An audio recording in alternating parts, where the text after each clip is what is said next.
দিনাজপুরে বাস ট্রাকের সংঘর্ষে ৫ জন নিহত, আহত ২৫। জানাবো ৩ ইস্যুতে মাঠে নামছে বিএনপি। এদিকে রাজপথ আবার সরগরম হচ্ছে বললেন মান্নান। এদিকে নিয়ম লঙ্ঘন করে সুদ মওকুফ দেশের অর্থনীতিতে প্রভাব ফেলবে, সারা দেশে ইসলামী আন্দোলনের বিক্ষোভ। এবং সর্বশেষ জানাবো বৃষ্টির অজুহাতে সবজির দাম চড়া, কাঁচা মরিচের কেজি ২৮০। এতক্ষণ শুনলেন সংবাদ শিরোনাম, এবারে বিস্তারিত। দিনাজপুরে বাস ট্রাকের সংঘর্ষে ৫ জন নিহত, আহত ২৫। দিনাজপুরে আমবোজাই ট্রাকের সঙ্গে নাবিল পরিবহনের মুখোমুখি সংঘর্ষে ট্রাকের চালক ও বাসের হেলপার সহ ৫ জন নিহত হয়েছেন। এই সময় আহত হয়েছেন আরো ২৫ জন। শুক্রবার ৫ জুলাই সকাল ৬টার দিকে দিনাজপুর ফুলবাড়ি মহাসড়কের ৫ বাড়ি বাজার চক্রামপুর ২ সই এলাকায় আরিয়ান পেট্রোল পাম্পের সামনে এই দুর্ঘটনা ঘটে। স্থানীয় ও পুলিশ সূত্রে জানা যায়, শুক্রবার সকাল ৬টার দিকে ঢাকা থেকে ছেড়ে আসা নাবিল পরিবহনের বাস ও দিনাজপুর থেকে ফুলবাড়ির দিকে যাওয়া আমবোজাই ট্রাকের মুখোমুখি সংঘর্ষে ট্রাক চালক ও নাবিল পরিবহনের বাসের হেলপার ঘটনাস্থলেই মারা যান। এই সময় আহত ২৮ জনের মধ্যে গুরুতর আহত এক শিশু সহ ৩ জন Dinajpur M Abdur Rahim medical college হাসপাতালে নিয়ে গেলে চিকিৎসাধীন অবস্থায় মারা যান। দিনাজপুর কোতোয়ালি থানা পুলিশের ভারপ্রাপ্ত কর্মকর্তা ওসি মোহাম্মদ ফরিদ হোসেন ঘটনার সত্যতা নিশ্চিত করে বলেন, ট্রাকের সঙ্গে নাবিল পরিবহন বাসের মুখোমুখি সংঘর্ষে ট্রাকের ড্রাইভার ও বাসের হেলপার সহ ৫ জন নিহত এবং ২৫ জন আহত হন। হতাহতদের বিস্তারিত নাম পরিচয় পাওয়া যায়নি। রেকারের মাধ্যমে রাস্তা থেকে বাসটিকে পুলিশ লাইনে নেওয়া হয়েছে এবং ট্রাকটিকে আরিয়ান পেট্রোল পাম্পের পাশে রাখা হয়েছে। বর্তমানে রাস্তায় যানবাহন চলাচল স্বাভাবিক আছে। ৩ ইস্যু নিয়ে মাঠে নামছে বিএনপি। খালেদা জিয়ার মুক্তি আন্দোলনের পাশাপাশি ক্ষমতাসীন সরকারের নানা দুর্নীতি, অনিয়ম ও ভারতের সঙ্গে দেশবিরোধী চুক্তি সমঝোতার প্রতিবাদে কর্মসূচি দেওয়ার কথা ভাবছে বিএনপি। দলটির শীর্ষ পর্যায়ের বিবৃতি বা বিষয়টি নিয়ে আলোচনা পর্যালোচনা চলছে। বিএনপি নির্ভরযোগ্য সূত্রে জানা গেছে, আগামী সোমবার দলের জাতীয় স্থায়ী কমিটির বৈঠকে নতুন কর্মসূচির বিষয়ে সিদ্ধান্ত হতে পারে। দলের চেয়ারপারসন খালেদা জিয়ার মুক্তি আন্দোলন বিএনপি কিভাবে বা এককভাবে করবে, তবে দুর্নীতি বিরোধী চুক্তি সমঝোতার প্রতিবাদে শরিকদের সঙ্গে যুগপথভাবে কর্মসূচি পালনের পক্ষে দলে মত আছে। দুর্নীতির মামলায় দণ্ডপ্রাপ্ত খালেদা জিয়ার মুক্তির দাবিতে ৩ দিনের কর্মসূচি শেষ হয় গত বুধবার। প্রথম দুটি কর্মসূচি শান্তিপূর্ণভাবে শেষ হলেও জেলা পর্যায়ের সমাবেশে বাধা ও হামলার ঘটনা ঘটেছে। দ্বিতীয় ধাপের কর্মসূচি জেলা ও মহানগর পর্যায়ে থাকবে নাকি উপজেলা, পৌরসভা ও ইউনিয়ন পর্যায়ে করা হবে, সে বিষয়ে স্থায়ী কমিটির বৈঠকে আলোচনা করা হবে। ১০ দিন চিকিৎসা নিয়ে গত মঙ্গলবার বাসায় ফিরেছেন খালেদা জিয়া। এবার তার হৃদযন্ত্রে প্রেস মেকার বসানো হয়েছে। এমন প্রেক্ষাপটে খালেদা জিয়ার মুক্তির দাবিতে হঠাৎ নতুন কর্মসূচি শুরু হয়। এই কর্মসূচি চালিয়ে নেওয়ার পক্ষে দলের শীর্ষ পর্যায়ের নেতারা মনে করেন, খালেদা জিয়ার মুক্তির আন্দোলনের বিষয়ে নেতাকর্মী ও সমর্থকদের মধ্যে এক ধরনের আবেগ কাজ করে। ফলে ইস্যুতে কর্মসূচি দিলে তাতে স্বতঃস্ফূর্ত অংশগ্রহণও বেশি হয়।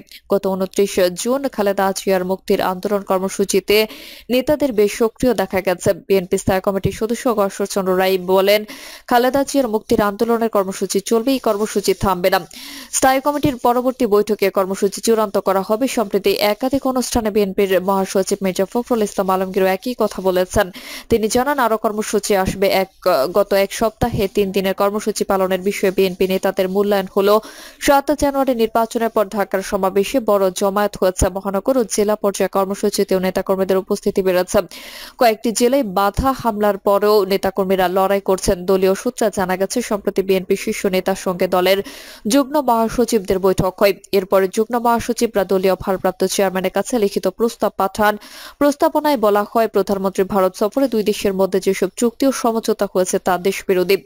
সম্প্রতি গণমাধ্যমে সরকারের সাবেক কয়েকজন কর্মকর্তার দুর্নীতি তথ্য প্রকাশ পাওয়ার বিষয়টি দেশে দুর্নীতির বিস্তারের প্রমাণ পাওয়া যায়। প্রস্তাবে খালেদা জিয়ার মুক্তি আন্দোলনের পাশাপাশি দুর্নীতি বিরোধী ও চুক্তি সমঝোতার প্রতিবাদে কর্মসূচি দেওয়ার কথাও বলা হয়। জানতে চাইলে বিএনপির যুগ্ম মহাসচিব সৈয়দ ইমরান সালেহ প্রিন্সে বলেন, খালেদা জিয়ার মুক্তির আন্দোলনের পাশাপাশি ভারত ও সরকারের মধ্যকার অসম চুক্তি সমঝোতা এবং দুর্নীতি বিরোধী কর্মসূচি দেওয়ার প্রস্তাব দেওয়া হয়েছে। বিএনপির একজন নীতি নির্ধারক জানান, খালেদা জিয়াকে মুক্তি দেওয়া হচ্ছে না। ভারতের সঙ্গে অসম চুক্তি হলো, সরকার সংশ্লিষ্টদের একের পর এক দুর্নীতির খবর বের হয়ে আসছে। এই ইস্যু নিয়ে তো মাঠে থাকতে হবে, তাছাড়া কোটা বিরোধী আন্দোলন চলছে, এই আন্দোলনে বিএনপি সক্রিয় হতে পারে। তিনি বলেন, একের পর এক ইস্যু সামনে আসছে, ফলে এইসব ইস্যুতে কোনো না কোনো ভাবে বিএনপিকে মাঠে থাকতে হবে। রাজপথে আবার সরগরম হচ্ছে বললেন মান্না। শিক্ষক ও ছাত্রদের আন্দোলনের দিকে ইঙ্গিত করে নাগরিক ঐক্যের সভাপতি মাহমুদুর রহমান মান্না বলেছেন, রাজপথ আবার সরগরম হচ্ছে, আবারও বিরোধী দল মাঠে নামছে। মাহমুদুর রহমান মান্না বলেন, এই সরকারকে যেতে হবে, কারণ এটা কোনো সরকারই নয়। সামনে আমরা এমন আন্দোলন গড়ে তুলবার চেষ্টা করছি যাতে এই সরকার বিদায় নিতে বাধ্য হয়, একটা অন্তর্বর্তী সরকারের অধীনে নির্বাচন হবে, সেই দাবিতে আমরা আন্দোলন করব ইনশাআল্লাহ। তিনি বলেন, একটা সরকারের আমলে যাকে প্রধান বিচারপতি করা হয়েছে সেই সরকারই তার বিরুদ্ধে দুর্নীতির মামলা দিয়েছে, যাকে প্রধান সেনাপতি বানানো হয়েছে তার বিরুদ্ধে মার্কিন যুক্তরাষ্ট্র স্যাংশন দিয়েছে, যিনি পুলিশ বাহিনীর প্রধান ছিলেন তার বিরুদ্ধে দুর্নীতির কাহিনী এখন দুর্গন্ধ ছড়াচ্ছে। এটা একটা সরকার হলো, জিনিসপত্রের দাম কমাতে পারে না, আমার আপনার গণতান্ত্রিক অধিকার নিশ্চিত করতে পারে না, কিন্তু কোর্টকে দিয়ে কোটা তুলে দিতে পারে, কোর্টকে দিয়ে এমন এমন কাজ করে যাতে জনগণের অধিকার খর্ব হয়। পেনশন নিয়ে পাবলিক বিশ্ববিদ্যালয়গুলো শিক্ষকদের চলমান আন্দোলনের প্রসঙ্গ টেনে তিনি বলেন, বিশ্ববিদ্যালয় শিক্ষকরা নতুন পেনশন স্কিম করেছে, সেটা মানে না, বিশ্ববিদ্যালয়গুলো বন্ধ, কোনো মন্ত্রী কোনো কথা বলছেন না। পত্রিকায় দেখলাম আজকে নাকি সেতুমন্ত্রী আওয়ামী লীগের সাধারণ সম্পাদক তাদের সঙ্গে বসবেন, কিন্তু পরে শুনলাম তা স্থগিত করা হয়েছে। কোটা বাতিল করবার পরে গতকালকের বুধবার মিছিল দেখেন, শিক্ষকদের ধর্মঘট দেখেন, রাজপথ আবার সরগরম হচ্ছে। সম্প্রতি ভারতের সঙ্গে সম্পাদিত সমঝোতা স্মারকসমূহ প্রসঙ্গে মান্না বলেন, সরকার সামগ্রিকভাবে বলেছেন এটা চুক্তি নয়, কিন্তু যখন সমঝোতা স্মারক করা হয় তার মানে বোঝানো হয় এটা চুক্তিতে গড়াবে। আমরা বলছি সব বাতিল করেন, অন্যথায় সরকারের পরিণতি খারাপ হবে। এক কথায় মান্না আরো বলেন, এই সরকার দেশে সার্বভৌমত্ব রক্ষা করতে পারে না, জিনিসপত্রের দাম কমাতে পারে না, জনগণের ভরণ পোষণ দিতে পারে না। এরা বেগম খালেদা জিয়াকে মুক্তি দেয় না, মানুষের উপর অত্যাচার নির্যাতন করে। এখন পর্যন্ত জয়নুল আবেদিন ফারুকের উপর হামলার বিচার করা হয়নি, এর বিরুদ্ধে আমাদের আন্দোলন চলছে, চলবে। নিয়ম লঙ্ঘন করে সুদ মওকুফ, দেশের অর্থনীতিতে প্রভাব ফেলবে, সারা দেশে ইসলামী আন্দোলনের বিক্ষোভ। ভারতের সাথে দেশবিরোধী সকল চুক্তি বাতিল, চিহ্নিত দুর্নীতিবাজদের গ্রেফতার ও বিচারের দাবিতে আজ সারা দেশের জেলা ও মহানগরে বিক্ষোভ মিছিল কর্মসূচি পালন করবে ইসলামী আন্দোলন বাংলাদেশ। সম্প্রতি প্রধানমন্ত্রী শেখ হাসিনা ভারত সফরে যেসব চুক্তি হয়েছে তাতে দেশের স্বার্থ নেই দাবি করে গত 27 জুন রাজধানীর ডিপ্লোমা ইঞ্জিনিয়ার্সে অনুষ্ঠিত দলের থানা প্রতিনিধি সম্মেলনে এই কর্মসূচি ঘোষণা করেন ইসলামী আন্দোলনের আমির মুফতি সৈয়দ মোহাম্মদ রেজাউল করিম পীর সাহেব চরমনাই। বৃহস্পতিবার 4 জুলাই এক বিবৃতিতে আজ সারা দেশে শান্তিপূর্ণ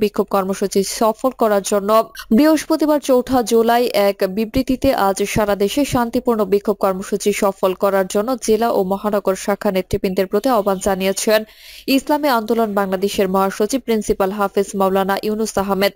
ভারতের সাথে দেশবিরোধী সকল চুক্তি বাতিল এবং চিহ্নিত দুর্নীতিবাজদের গ্রেফতার ও বিচারের দাবিতে ইসলামী আন্দোলন ঘোষিত কর্মসূচির অংশ হিসেবে শুক্রবার বাদ জুমার রাজধানী বায়তুল মোকাররম মসজিদের উত্তর গেটে সংগঠনের ঢাকা জেলা দক্ষিণের উদ্যোগে বিক্ষোভ মিছিল অনুষ্ঠিত হবে। এছাড়া দেশের 4 ব্যবসায়িক গ্রুপকে নিয়ম লঙ্ঘন করে বড় অঙ্কের সুদ মওকুফ সুবিধা দেওয়ার তীব্র নিন্দা ও ক্ষোভ জানিয়েছেন ইসলামী আন্দোলন বাংলাদেশ। একই সঙ্গে সুদ মওকুফ করা জনতা ও ন্যাশনাল ব্যাংকের বিরুদ্ধে দ্রুত কার্যকর পদক্ষেপ নেওয়ার জন্য সরকারের প্রতি আহ্বান জানিয়েছেন দলটি। এক বিবৃতিতে এস আলম নাসা বিসমিল্লাহ ও ননটেক্স গ্রুপকে সুদ মওকুফের সুবিধা দেওয়ার কথা উল্লেখ করে বলেন, যে দেশে সামান্য 5,000 টাকার ঋণের জন্য একজন হতদরিদ্রের কোমরে দড়ি বেঁধে গ্রেফতার করার দৃশ্য গণমাধ্যমে আসে, সে দেশে কি করে এসব কোম্পানিকে হাজার হাজার কোটি টাকা মওকুফ করা হয় জাতি তা জানতে চায়। নেতৃত্বই বলেন, এসব গ্রুপের 14,386 কোটি টাকার ঋণের বিপরীতে 6,497 কোটি টাকা মওকুফ করা হয়েছে, যা সম্পূর্ণ প্রচলিত আইন অমান্যের শামিল। বৃষ্টির অজুহাতে সবজির দাম চড়া, কাঁচা মরিচের কেজি 280। বেশ কিছুদিন হলো বাজারে সবজির দাম চড়া। তার মধ্যে টানা কয়েকদিনের বৃষ্টি যেন মরার উপর খাড়ার গা হয়ে এসেছে। বৃষ্টির অজুহাতে সবজির দাম আরো বাড়ানো হয়েছে। বাজারে বেশিরভাগ সবজি কিনতে হচ্ছে ৮০ থেকে ১০০ টাকা কেজি দরে, যা গত সপ্তাহের চেয়ে ১০ থেকে ২০ টাকা বেশি। কিছু সবজির দাম আবার কেজি প্রতি শতকও ছাড়িয়েছে। সপ্তাহের ব্যবধানে স্বস্তির বার্তা নেই কাঁচা মরিচের দামেও। স্বাভাবিকভাবে ওঠানামা করছে কাঁচা মরিচের দাম। সপ্তাহ ২ আগে ৩০০ টাকা ছুঁয়েছিল এই পণ্যটির দাম, তবে গত সপ্তাহে সেই দাম কিছুটা কমলেও এখন আবারও বাড়ছে। এক্ষেত্রে বৃষ্টির অজুহাত সামনে আসছে। শুক্রবার মানবেদে বাজারে কাঁচা মরিচের কেজি ২৪০ থেকে ২৮০ টাকায় বিক্রি হতে দেখা গেছে, যা কয়েকদিন আগেও ছিল ২০০ টাকার মধ্যে। সবজির সঙ্গে নতুন করে দাম বাড়ার দৌড়ে রয়েছে পেঁয়াজ। শতক ছাড়িয়ে দেশি পেঁয়াজ কেজি প্রতি বিক্রি হচ্ছে ১০০ থেকে ১১০ টাকায়। এছাড়া দেশি হাইব্রিড জাতের পেঁয়াজের কেজি বিক্রি হচ্ছে ৯০ থেকে ১০০ টাকা দরে। পেঁয়াজের দাম গত সপ্তাহের চেয়ে কেজিতে ১০ টাকা বেশি বেড়েছে। সবজির দাম বাড়ার পেছনে টানা বৃষ্টিকে কারণ হিসেবে দাঁড় করিয়েছেন ব্যবসায়ীরা। তারা বলছেন, যেসব এলাকা থেকে সবচেয়ে বেশি সবজি আসে সেই এলাকাগুলোতে কয়েকদিন ধরে টানা বৃষ্টি হচ্ছে। এতে সবজির উৎপাদন ব্যাহত হয়েছে। বৃষ্টির কারণে খেতে পানি জমে সবজি নষ্ট হওয়ার উপক্রম হয়েছে, যে কারণে সবজির যোগান কমে দাম বেড়েছে। তবে ব্যবসায়ীদের এসব যুক্তিকে অজুহাত বলে মনে করেছেন ক্রেতারা। প্রিয় দর্শক, এই ছিল এখনকার সর্বশেষ সংবাদ আপডেট। সব সংবাদ পেতে চ্যানেলটি সাবস্ক্রাইব করে বেল আইকনটি ক্লিক করে রাখুন।